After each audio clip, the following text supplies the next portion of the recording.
Like always, appreciate you guys coming out and cover Penn State football. First of all, like always, want to give Ohio State a ton of credit. I'm not sure. We'll watch the tape. I'm not sure if we didn't just watch two of the best teams in college football. Obviously, specifically on the defensive side of the ball. But you got to give them credit. We went into this knowing that we needed to have an awareness and affect and limit the impact. Thank you. Of 18 in the game. We had a hard time doing that. Guy's a heck of a player. You got to give him a lot of credit. But to me, really, the story of the game came down to third down. We weren't able to stay on the field on third down on offense, which was the biggest difference in the game, in my opinion.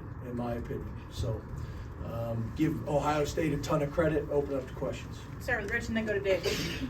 James, with about 8 minutes left, you had the ball at your 43. Why did you decide to go for it on fourth down? Yeah, at that point right there, if you punt, and they obviously able to run the game out, you feel like you have to be aggressive. You may not get the ball back. We needed to be aggressive in that situation. Obviously, when you don't pick it up, it's not the right decision. Dave, then Sauber. It's probably not the right moment to ask a big picture question, and I'm sensitive to that. But is it unfair for people to judge this rivalry, the 1-9 in your regime, as a referendum on you overall? Because I think they might. So that's why I'm asking the question. Yeah, I totally get it. That's a good football team. You know, what I'll talk about is today. We lost to a really good football team on the road. We had our chances. We battled. We weren't able to capitalize. Big picture things, I'll be happy to talk about that at some point. But right now, I want to talk about we lost to a really good football team on the road. Didn't make enough plays when we needed to make the plays. And I think it's a fair question. I get the question, but right now I'm worried about. Okay, if you're not going to answer it, give me one more, okay? Do you think? I didn't answer the way you wanted me to. But go ahead. I think it's a non-answer, but anyway, do you think your wideouts in your passing game was good enough to win this game against this defense? No. Why? We didn't make enough plays today. Did not make enough plays in the passing game. We weren't able to create separation. We weren't able to create separation with enough time to allow those guys to separate. Combination of all those things. Sauber, then Brenner.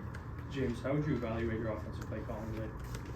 Your team's offensive play calling today? Yeah, I think we were at a one-possession game, so I feel like we could have ran the ball a little bit more, but we'll evaluate all those things on Sunday. Brennan, then Johnny. James, how would you evaluate Drew's play in this environment? Yeah, I think all year long we've called the game and managed the game to put him in the best situation to be successful, and we weren't able to do that today for a number of reasons. But we'll look at it. We'll see what the run pass percentage is, especially when you take the 2-minute situations at the end of the game out of there, and see what those numbers look like and what the efficiency was. Johnny, then Donnie.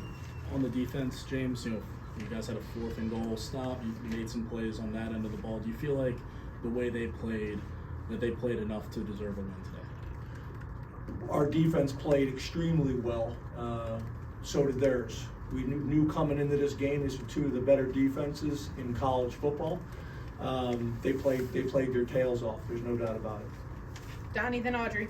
James, in the scoop and score that got overturned, obviously a big turning point. What was the sense on the sideline with that? Did you get kind of an explanation of the timing of the hold? Yeah, they called holding, defensive holding. Obviously, that's a huge play in the game, huge momentum play in the game, and then I think after that followed up with another interference call. But that was obviously significant. But for me to sit here and talk about how that call looked, I couldn't tell you. I just know what they told us. Audrey, then Ron. James, in the first quarter, you guys had 3rd and 1. It looked, Drew came up to the line. Did he audible out of the run there, or what? Because then he passed it, was incompletion, and you guys took the time out. You talking about on the 4th down call or the 3rd down call? The 4th down, I'm sorry. Well, you guys, 3rd down, you had it, and then Drew came up to the line. And just checking the protection. Okay, so that was The plan was to pass. He didn't audible out. Correct. Thank you. Ron.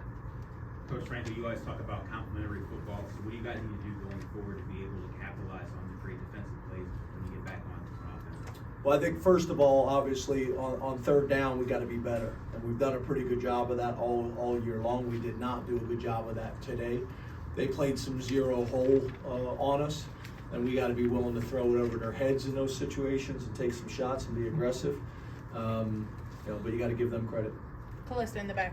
So given the frozen capacity and the separation that you referenced, was there any thought or consideration to maybe get both the goal in the game and have a different dynamic at quarterback with his legs? Yeah, I think, again, at this stage, it was a one-possession game. It felt like we were in it. So to make that type of change, I don't know if that's the right thing to do for our locker room. I don't know if that's necessarily fair, to Drew. Any other questions? Woogie, and then Clay, Risky. James, coming out of the punt fumble, special teams play that you made, you went to KeAndre with that option pass. What was the look there in that moment that led you to call that play? After the punt, after they recovered the fumble, Yep. you went to that option pass to KeAndre. Yeah, we tried to call a trick play to get a chance to get a huge momentum play.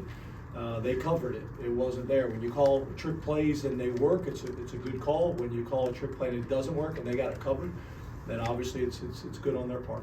Ryan, Risky in the back, and then Corey. James, you guys are 1-16 on third down. What led you to struggles on third down? Well, I think a combination of too many third and longs, obvious passing downs, which obviously you want to stay out of and manage. But even when we did have some short yardage situations, they were playing cover zero. We felt like coming into this game, this was one of the better short yardage defenses that we had seen on film. They had a good plan and they executed it well. Corey, and then Green. James, where would you say you are with your wide receiver development, getting those guys separation and having them be more? Yeah, obviously, again, when you look at today and the combination of lack of success on third down and lack of explosive plays, we got to look at that hard. I think there's some things that we can do in terms of how we're calling the plays, and I think there's some things that we need to do from a fundamental standpoint. There's no doubt about it.